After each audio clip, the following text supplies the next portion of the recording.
ఎల్లిండు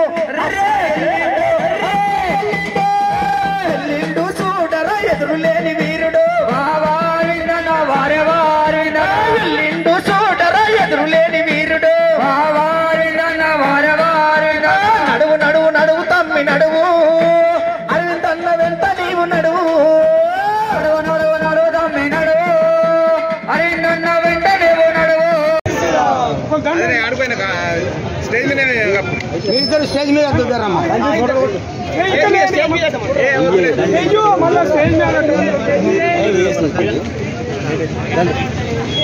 టైం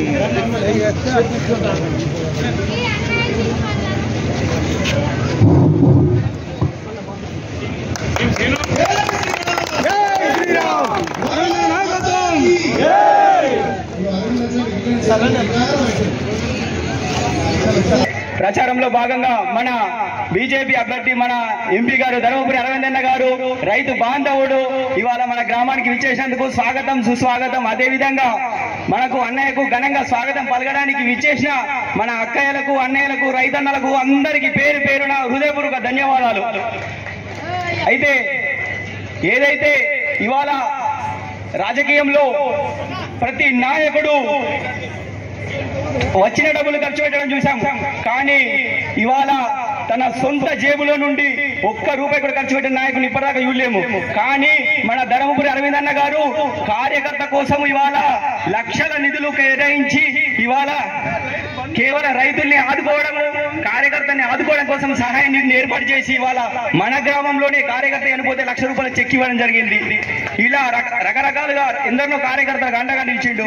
అదేవిధంగా ఇవాళ యావత్ రైతాంగానికి గత 30-40 సంవత్సరాలుగా ప్రతి రాజకీయ పార్టీ ఏదైతే ఇవాళ పసుపు బోర్డుతోని రాజకీయం చేసి పసుపు రైతుల్ని విమర్శించిన రాజకీయ పార్టీలే చూసినాం, కానీ ఇవాళ కేవలము రైతుల్ని ఆదుకున్న పార్టీ ఒక్కటి లేదు. కానీ మన ధర్మపురి అరవిందన్న గారు కేవలం ఒకేసారి గెలిచి అది కూడా కరోనాకు 3 సంవత్సరాలు 2.5 సంవత్సరాలు పోయినా 2 సంవత్సరాల లోపే ఇవాళ 30-40 సంవత్సరాల రైతు కళని నెరవేర్చిన మన రైతు బాంధవుడు ధర్మపురి అరవిందన్న గారు. అదేవిధంగా ఇవాళ పసిపిల్లల దాదాపు 170-180 మంది పసిపిల్లల ప్రాణాలని సొంత ధర్మపురి అరవింద్ ఫౌండేషన్ తరపు నుండి ఇవాళ నిధులు కేటాయించి ఇవాళ పసిపిల్లల్ని కాపాడినటువంటి గొప్ప బాంధవుడు ఇవాళ మన ధర్మపురి అరవిందన్న గారు. కాబట్టి మనము ప్రతి విషయంలో ఇవాళ కరోనాలో కూడా 2 సంవత్సరాలు పోయింది. మన ఎంపీ ల్యాబ్స్ కూడా అరవిందన్న గారు మన కోవిడ్ కు సంబంధించిన టీకాలకు ఇవాళ కేటాయించి కేవలం 2 సంవత్సరాల్లోనే రైతుల కష్టాలు నెరవేర్చడం జరిగింది.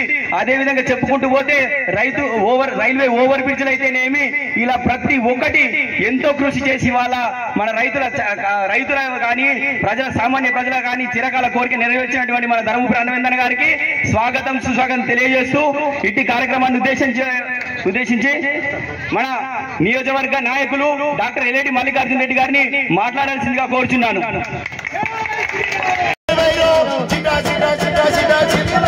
తప్పుల దరువైరో చిటా చిటా చిటా చిటా చిటికల దరువైరో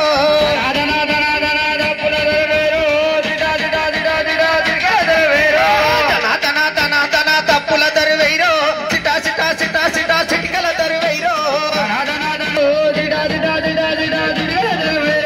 మోడీ గారి ఆశయాలు రావని తరమురా, మోడీ గారి ఆశయాలు రా ఇది ఆపదము ఎవరి తరమురా, మోడీ గారి ఆశయాలు రా ఇవి ఆపడము ఎవరి తరమురా, మోడీ గారి ఆశయాలు రా ఇది ఆశయాలు రా ఇవి ఆపడము ఎవరి తరమురా,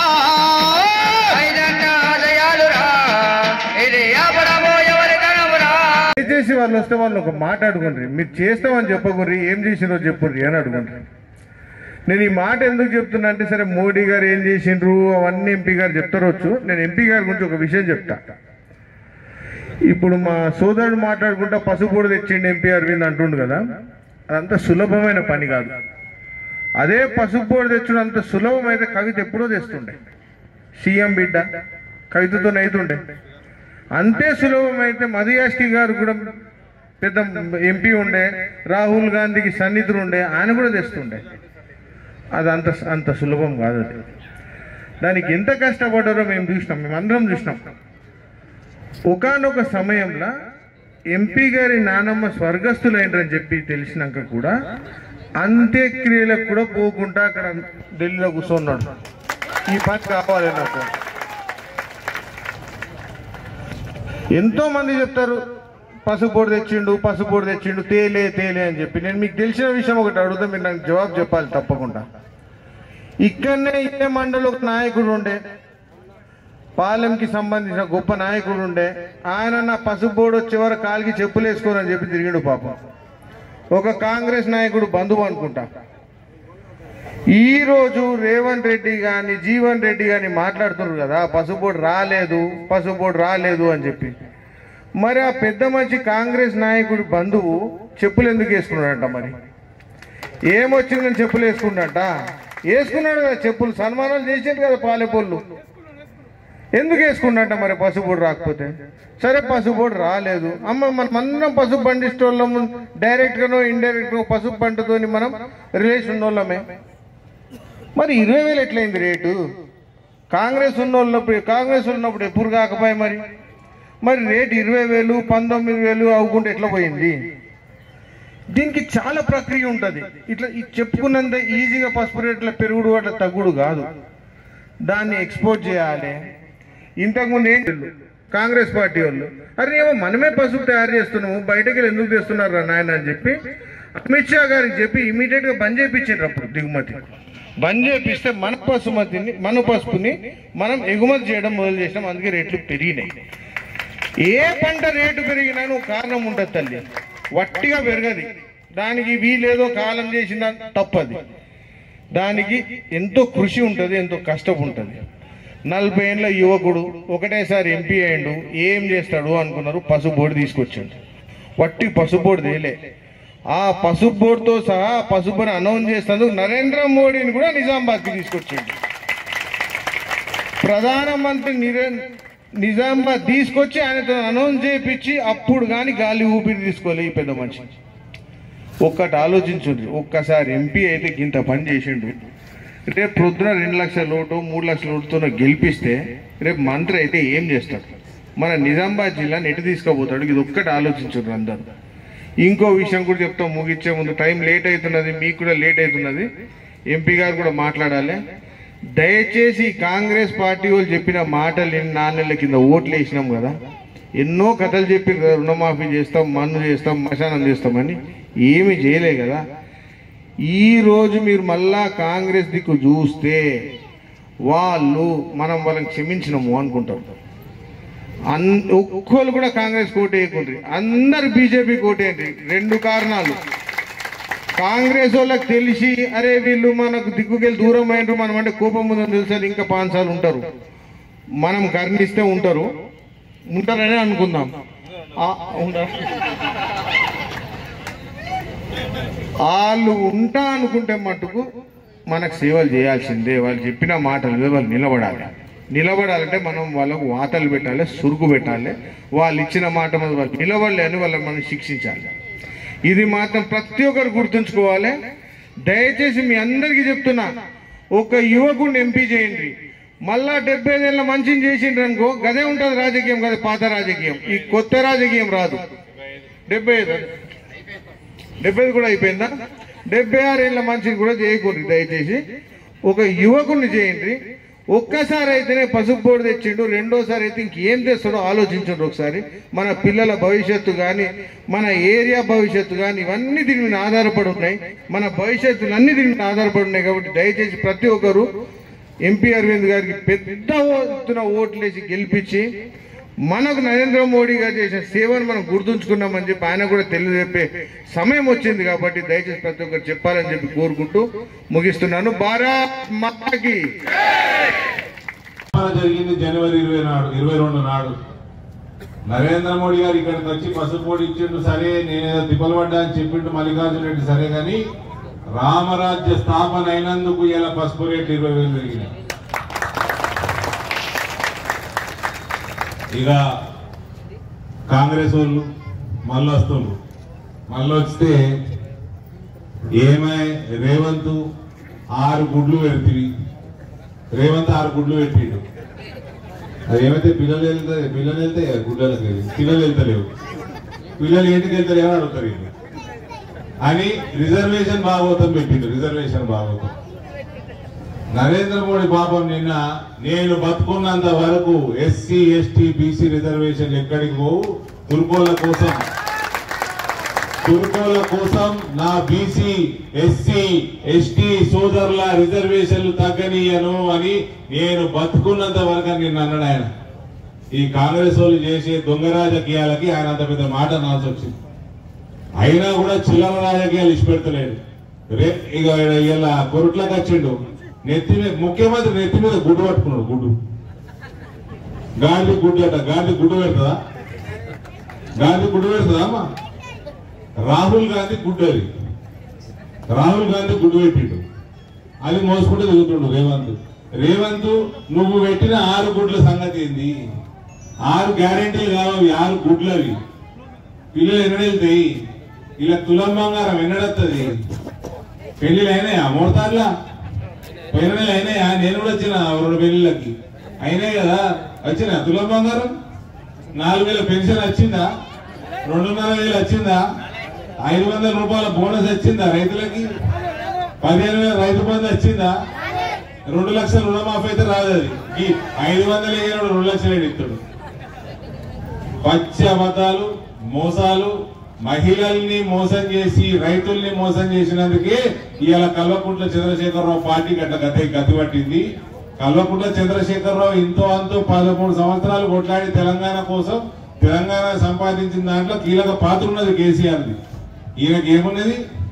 బ్యాగులు సంచులు మోసుడు, అబద్ధాలు చెప్పుడు, ఎవరిని పడితే ఆయన ఇష్టం ఉన్నట్టు మాట్లాడాడు. నరేంద్ర మోడీని పట్టుకొని గుజరాత్కి వెళ్ళొచ్చిండు అని బట్టి నువ్వు పాలమూరుకి వెళ్ళి వచ్చినావు అన్నమా? మేము నైబుమ్నగర్కి వెళ్ళి వచ్చినావు అన్నమా? ఒక మర్యాద లేదు, మంచితనం లేదు, ఒక హుందాతనం లేదు. ఎందుకు గుడ్డు మోస్తున్నాడు? గుడ్డు చెరుకు ఫ్యాక్టరీలు తెరిపిస్తా, సెప్టెంబర్ 15 నాడు తెరిపిస్తా, బాసర సరస్వతమ్మ మీద ఒట్టేసి చెప్తున్నా అన్నాడు. 2 లక్షల రుణమాఫీ 15 ఆగస్టు నాడు తెరిపిస్తా అని వెంకటేశ్వర స్వామి మీద ఒట్టేసి చెప్పిండు. టీఆర్ఎస్ వాడు కరెక్ట్ అడిగిండు, ఊరికే దేవుళ్ళ మీద ఏం ఒట్టేస్తున్నారో నీ పోరగాళ్ళ మీద ఒట్టేమన్నాడు. పోరగాళ్ళ మీద ఏంటైనా అడే వీగిండు. టీఆర్ఎస్ వాడు ఒక్క మాట చక్కగా మాట్లాడిండు ఈ నెలల్లో. రేవంత్ రెడ్డి నీ పోరగాళ్ళ మీద ఉంటే ఊరికే దేవుళ్ళ మీద ఉంటే ఏమేస్తున్నావు అని ఇట్లా అబద్ధాలు చెప్పుకుంటా ఆయన పెద్ద మనిషి జీవన్ రెడ్డి గారు నిలబడ్డాడు. ఆయనకి నేను అందరం ఇక్కడ యువకులు ఉన్నారు అడుగుతా ఉన్నా, ఫస్ట్ నేను వస్తా మీ దగ్గరకు వస్తా కానీ ఫస్ట్ మహిళల ముచ్చట చేస్తా. అమ్మ మీ సెల్ఫ్ హెల్ప్ గ్రూపులు ఉన్నాయి, మీ అదే మహిళా సంఘాలు ఉన్నాయి కదా, మహిళా సంఘాలు లోన్లు ఉంటాయి కదా, ఆ లోన్లు ప్రతి రూపాయి నరేంద్ర మోడీ కేంద్ర ప్రభుత్వం ఇస్తాడు. దాని మీద 1 కాదు 2 కాదమ్మా, మన పార్లమెంటు నియోజకవర్గంలో నిజామాబాద్ 6,300 కోట్ల రూపాయలు ఉన్నాయి మీ దగ్గర. 6,300 కోట్ల రూపాయలు ఉన్నాయి మహిళా సంఘాల దగ్గర. వాటి మీద బ్యాంకు 12% రుణం ఇస్తుంది, లోను వడ్డీ. దానికి 5% నరేంద్ర మోడీ వడ్డీ రాయితీ ఇస్తాడు మనకు. రాష్ట్ర ప్రభుత్వం కూడా కాంగ్రెస్ వాడు 4% ఇస్తలేడు. వాడు 4% ఇస్తే మనకి పావుల వడ్డీ పడుతుంది. ఇలా మనకు పావుల వడ్డీ పడతలేదు, మనకి 7 రూపాయల వడ్డీ పడుతుంది, 3 రూపాయలు పడతలేదు. ఇది యాది పెట్టుకుని మహిళా సంఘాలంతా. ఈజీఎస్ 300 రూపాయలకు పెంచిండు నరేంద్ర మోడీ, పోయిన వారం పెంచిండు. మనకి గ్యాస్ కనెక్షన్లు ఇచ్చిండు. గ్యాస్ కనెక్షన్ లేని వాళ్ళు మొన్న బండి వచ్చింది, వికసిత్ భారత్ బండి వచ్చింది, మీరందరూ నమోదు చేసుకున్నారా? చేసుకున్న వాళ్ళు బండి వచ్చినప్పుడు చేసుకున్న వాళ్ళు చేసేతోరి కొందరు చేసుకున్నారు. చేసుకున్న వాళ్ళు కూడా చేసుకొని నెల రోజులలో లిమిట్ లేదు, ఎందరికన్నా ఇస్తాడు గ్యాస్ కనెక్షన్. ఆ గ్యాస్ కనెక్షన్ తీసుకుంటే ఉజ్వల గ్యాస్ సిలిండర్ మీద 350 రూపాయలు సబ్సిడీ వస్తుంది, 350 రూపాయలు తక్కువ ధరకు వస్తుంది. అవన్నీ తీసుకొని లేని వాళ్ళకి అందరూ నేను నా కార్యాలయం చేసి పెడుతుంది, జస్ట్ మీరు అప్లై చేయండి మన విలేజ్ సెక్రటరీ దగ్గర. ఈజీఎస్ 300 అంటే మన ఉపాధి హామీ 300 చేసింది నరేంద్ర మోడీ. మనందరికీ తెల్ల రేషన్ కార్డు ఉంటే చాలు 5 లక్షల రూపాయల ఆరోగ్య బీమా ఆయుష్మాన్ భారత్ పథకం నరేంద్ర మోడీ ఇస్తున్నాడు. 30 హాస్పిటల్ ఉన్నాయి నిజామాబాద్ జిల్లాలో, 30 హాస్పిటల్. ఆ హాస్పిటల్లో పోయి ఇలాజ్ చేయించుకుంటే మనకు 5 లక్షల రూపాయల దాకా నరేంద్ర మోడీ ప్రతి సంవత్సరం కడతాడు, బిల్లు కడతాడు. ఇవన్నీ మనకు నరేంద్ర మోడీ చేస్తా ఉన్నాడు. ఇంకా చెప్తా ఉన్నా డ్రోను, ఆ బండి వచ్చినప్పుడు డ్రోను గాలి మోటార్, చిన్న గాలి మోటార్ ఎగురుతూ ఉంటది. ఆ గాలి మోటార్ ఇస్తుండే మహిళా సంఘాలకి తక్కువ రేటుకి, ఆ రేటు మీరు కట్టబడది, అది కూడా సబ్సిడీ ఇస్తాడు ఆయన. అది తీసుకొని మీరు రైతులకు ఇస్తారు కిరాయికి. వాళ్ళు యూరియాలు చల్లుకున్నాడు, మందులు చల్లుకున్నాడు, 2 రోజుల పని 2 గంటలే చేసేస్తారు. వాళ్ళకి పైసలు మిగులుతాయి, మీకు కిరాయి వస్తుంది. 3 కోట్ల మహిళలకి లక్షాధికారులను చేస్తా అని ఆయన ఈసారి అజెండాలో పెట్టుకున్నాడు నరేంద్ర మోడీ. ఇట్లా మహిళల కోసం ఆలోచించుకుంటాం. మనందరి కోసం 33% రిజర్వేషన్ మహిళల కోసం. చట్టసభలల్లా ఎమ్మెల్యేలు ఎంపీలల్లా 3 మహిళలు అవుతారు రానున్న కాలంలో, నెక్స్ట్ ఎలక్షన్ లా. ఈ రిజర్వేషన్ నరేంద్ర మోడీ తీసుకుని వచ్చిండు. మహిళలు అభివృద్ధి చెందాల సమాజంలో అని ఆయన నిరంతరం ఆలోచన చేస్తా ఉన్నాడు. ఇక రైతుల కోసం ఈ 2 లక్షల రుణమాఫీ 15,000 ఏమో కానీ ఎన్నో సంవత్సరాల నుంచి ఫర్టిలైజర్లు, యూరియాల మీద 18,000 రూపాయలు ప్రతి ఎకరానికి నరేంద్ర మోడీ సబ్సిడీ ఇస్తున్నాడు. 2.5 లక్షల కిసాన్ సమ్మాన్ నిధి లబ్ధిదారులు జిల్లాలో ఉన్నారు. ఫ్రీ రేషన్ 15,80,000 మంది నిజామాబాద్ పార్లమెంట్ లా ఫ్రీ రేషన్ వస్తున్నది. అందరికి వస్తున్నది కదా మా ఫ్రీ రేషన్. ఇంకా 5 సంవత్సరాలు ఫ్రీ రేషన్ పొడిగించిండు. ఇవన్నీ చేసుకుంటా మన పసుపు పొడిచ్చే, పసుపు రేట్లు పెంచే, రేపు రానున్న కాలంలో పసుపు రైతులు సంతోషపడదు. ఇప్పుడే రానున్న కాలంలో మన పసుపు ఎగుమతులు కాదు, పసుపుతోటి తయారయ్యే వివిధ పదార్థాలు ఎగుమతి చేయాలా, దాని తగ్గట్టు ఫ్యాక్టరీలు పెట్టుకోవాలా. అయితేనే రేట్లు ఇంకా పెరుగుతా ఉంటాయి. లేకపోతే పసుపు రైతులు 30 ఏళ్ల కిందనే 15,000 చూసిన వాళ్ళు, వాళ్ళేం పెద్ద పైసలు ఫస్ట్ టైం చూస్తలేరు. పసుపు రైతులు 30 ఏళ్ల కిందనే 15,000 చూసిండ్రు. ఎందుకు పడిపోయిన రేట్లు 20 సంవత్సరాల నుంచి ఎందుకు తిప్పలు పడుతుందంటే ముందు చూపు లేని ప్రభుత్వాలు, ముందు చూపు లేని నాయకులు ఉన్నందుకు. కాబట్టి నేను చెప్తా ఉన్నా, ఇక్కడ పసుపు శుద్ధి కర్మాగారాలు, స్టార్ బక్స్ కాఫీ దుకాణాలకు పోయి వాళ్ళు పసుపు పాలు కూడా అమ్ముతున్నారు. ఇవాళ అమెరికా, లండన్, దుబాయ్ అన్నిట్లా పసుపు పాలు అమ్ముతున్నారు. అడుగుండ్రి, మన అన్నదమ్ములు ఉంటారు కదా దుబాయ్ లా, అడుగురు పసుపు పాలు అమ్ముతున్నారు. స్టార్ బక్స్ చెప్తారు. అట్లా పసుపు పాలు తయారు చేసే ఫ్యాక్టరీలు రావాలి. పసుపు గోళీలు, మన రోగ నిరోధక శక్తి పెరగడానికి పసుపు గోళీలు అమ్ముతున్నారు అమెరికాలో. ఇవన్నీ తయారు కావాలి. ఇటువంటి వాళ్ళ ముందు చూపుతో పని చేసుకుంటే రైతులు లెక్క మిగిలరు, వ్యాపారస్తులు లెక్క తయారవుతారు. అప్పుడు అందరు ఎఫ్పిఓలు తయారు చేసుకోవాలి. మా తిరుపతి లేదు ఎఫ్పిఓ, బ్రహ్మాండంగా ఎఫ్పిఓ నడుతున్నాయి. ఆయన లోన్లు 80% వడ్డీ రాయితీతో లోన్లు ఇస్తారు వాళ్ళకి. 90% అంటున్నావు, 90% వేర్ హౌస్ కట్టుకో, కోల్డ్ స్టోరేజ్ కట్టుకో. ఆయన పసుపు శుద్ధి కర్మాగారం చిన్నది పెట్టుకున్నాడు. ఎన్ని కోట్లు తెచ్చుకున్నావు? 2 కోట్లతోటి పసుపు శుద్ధి కర్మాగారం చిన్నది, స్మాల్ స్కేల్ యూనిట్ పెట్టుకున్నాడు. పసుపు శుద్ధి చేసి ప్రాసెస్ చేసి అమ్మితే రేట్ ఎక్కువ వస్తుంది. సో ఈ రకంగా ముందు చూపుతో పని చేసుకోవాలి. లేకపోతే రేట్లు పెరిగినాయని మనం ఇంట్లో వండుకున్నాం అనుకో, ఇంతకుముందు కాంగ్రెస్ వాళ్ళు లెక్క, టీఆర్ఎస్ వాళ్ళు లెక్క మళ్ళా మొదటికి వస్తుంది కథ. ఈ రకంగా మక్కకి సంబంధించి, వరికి సంబంధించి, అటు జగిత్యాల ముఖాన మామిడికి సంబంధించి చెరుకు ఫ్యాక్టరీలు ఇవన్నీ తెచ్చుకొని ఎథనాల్ తయారు చేసుకొని మనం చేస్తే రైతులు అప్పుడు వ్యాపారస్తులుగా తయారవుతారు. ఎఫ్పిఓలు రండి, ఇవన్నీ కూడా మనం సెకండ్ టర్మ్ లో చేసుకోవాలా. జగ్గరాన్పల్లి ఎయిర్పోర్ట్ చేసుకోవాలా. ఇలా ఆర్మూర్ ఆదిలాబాద్ లైన్ పని చాలైంది, railway line, Bodhan Bidar railway line చాలైంది. మహారాష్ట్రకి వెళ్ళి కర్నూలు వల్ల డబ్లింగ్ లైన్ డబ్లింగ్ పని నిజామాబాద్ నుంచి వెళ్ళిపోతున్నది. ఇవన్నీ కాగానే రైలు పెరుగుతాయి. అందుకనే ముందు చూపుతోటి మనకు సముద్రం లేదు కానీ మనం డ్రై పోర్ట్ తెచ్చుకోవాలా. కంటైనర్లు ఈడికే రావాలా. మనం తయారు చేసే పంటలన్నీ కూడా ఇక్కడ నుంచి కంటైనర్ ఎక్కి అమెరికా వాళ్ళ బాంబే గింబే నైజాంతా ఈయననే కంటైనర్ ఎక్కాల, కస్టమ్స్ తోడు ఈయనే ఉన్నాడు. ఇటువంటి ముందు చూపుతో పని చేసుకోవాలి తప్ప ఇవన్నీ చేసుకుంటే ఒక అంచనా ప్రకారం 30 నుంచి 40 వేల ఉద్యోగాలు క్రియేట్ అయితే ఈ ప్రాంతంలో. అయితే మన గల్ఫ్ సోదరులు వాపస్ వస్తారు. గల్ఫ్ లా భార్య పిల్లలను వదిలేసి అక్కడెక్కడనో ఏడార్ల 50 డిగ్రీల పనిచేస్తారు. పాపం వాళ్ళ కోసం వాడు ఆలోచన చేసిండా, మళ్ళీ వచ్చిండు. ఇప్పుడు మళ్ళీ వచ్చి గల్ఫ్ బోర్డు పెడతా అంటున్నాడు. రాష్ట్రం అంటే గల్ఫ్ బోర్డు పెడతాట. మరి నువ్వు రాష్ట్రం గల్ఫ్ బోర్డు పెడతా అంటే నీ ఎన్నికల ప్రణాళికల, అసెంబ్లీ ఎన్నికల ప్రణాళిక ఏంటికి పెట్టలే? ఇలా మళ్ళా మభ్య పెడతానికి వీళ్ళని మభ్య పెట్టావు. యువతను మభ్యపెట్టినావు, ఎన్ఆర్ఐలు కూడా మభ్యపెడతారు, తయారవుతారు సిగ్గు లేకుండా కాంగ్రెస్ వాళ్ళు. ఈ రకంగా ఎన్నిసార్లు మోసం చేస్తారండి గరీబోళ్ళని.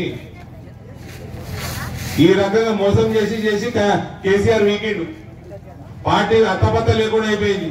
ఆ కవిత జైల్లో పడ్డది. రేవంత్ కూడా సోకున్నదేమో కవిత దగ్గర పోతాను. ఇట్లా మోసం చేయొద్దండి గరీబోళ్ళు. నీకు చేతనైతే పని చేయ, లేకపోతే ఇంట్లో కూర్చో.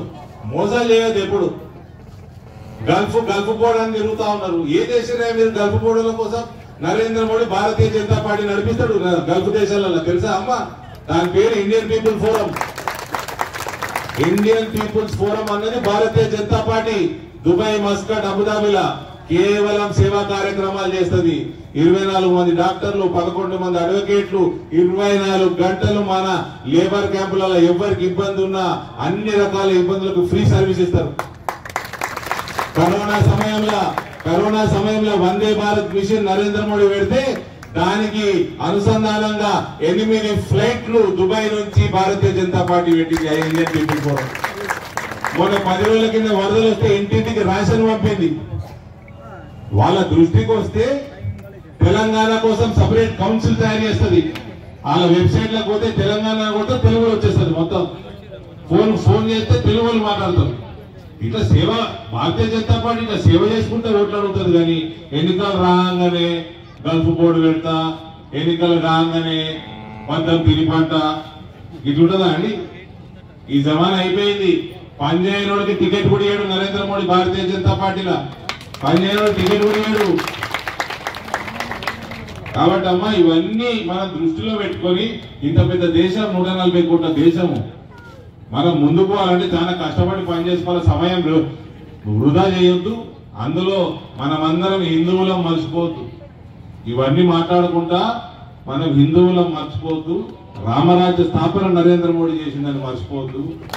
అయోధ్యల రామ మందిరం కట్టింది నరేంద్ర మోడీ అని మర్చిపోవద్దు. రేపు మథురాల కృష్ణదేవాలయం కూడా కట్టాలి. ఆడ కూడా కృష్ణ జన్మభూమి మీద ఇంత పెద్ద మస్జిద్ కట్టినదా? ఇంత పెద్ద మస్జిద్ కట్టినది. కోర్టులో ఉన్నది, కేసు వస్తుంది రేపో మాపో కేసు. అది కూడా మన గుడి గురించి కట్టినట్టే వస్తుంది.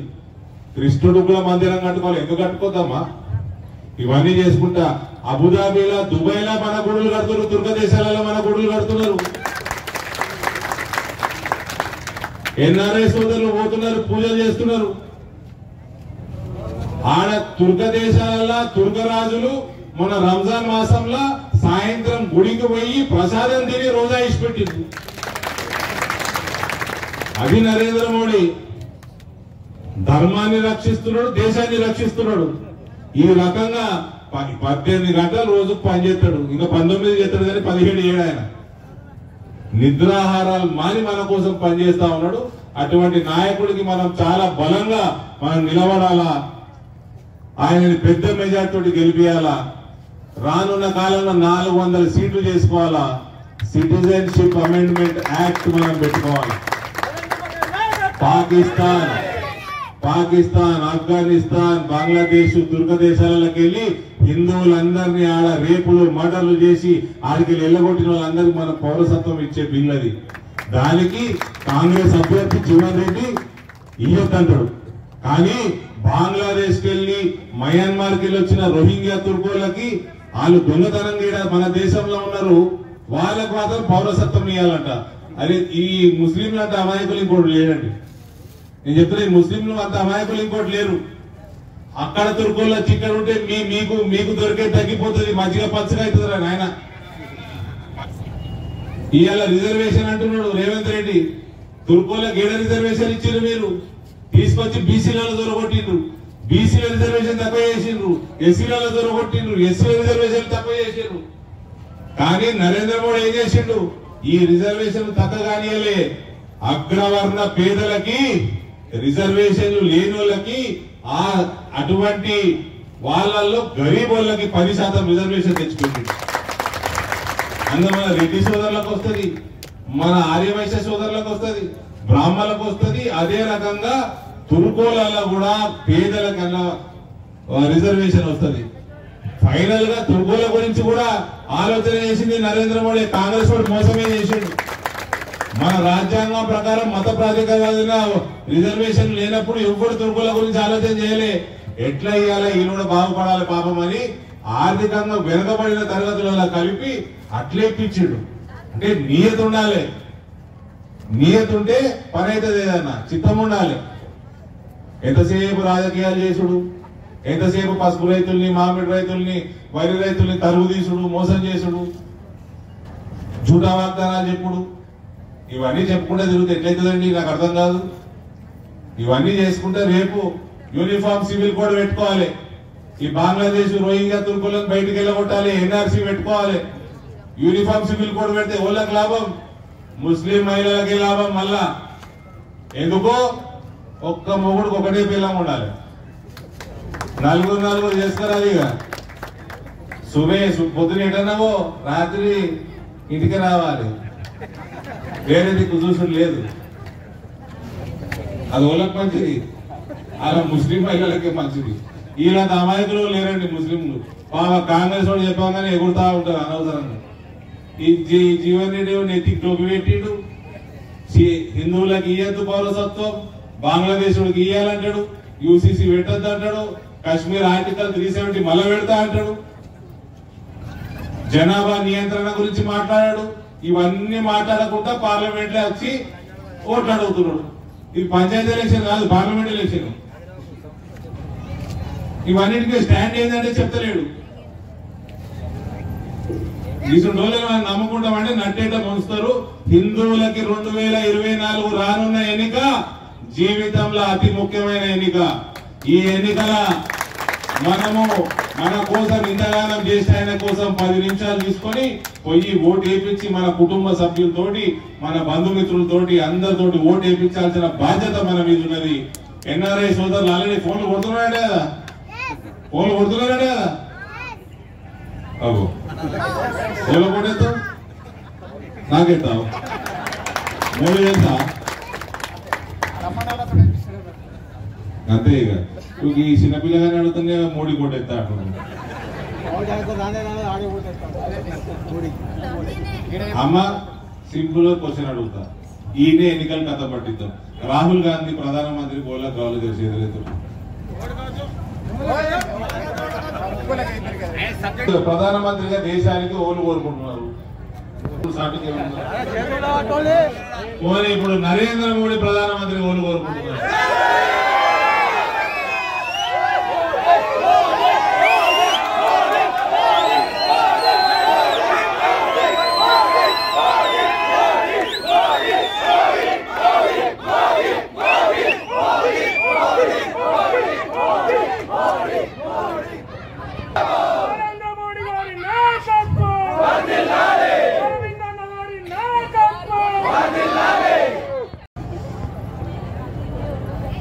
చూసారు కదా, ఇంటెలిజెన్స్ రిపోర్ట్ ఇచ్చేయండి.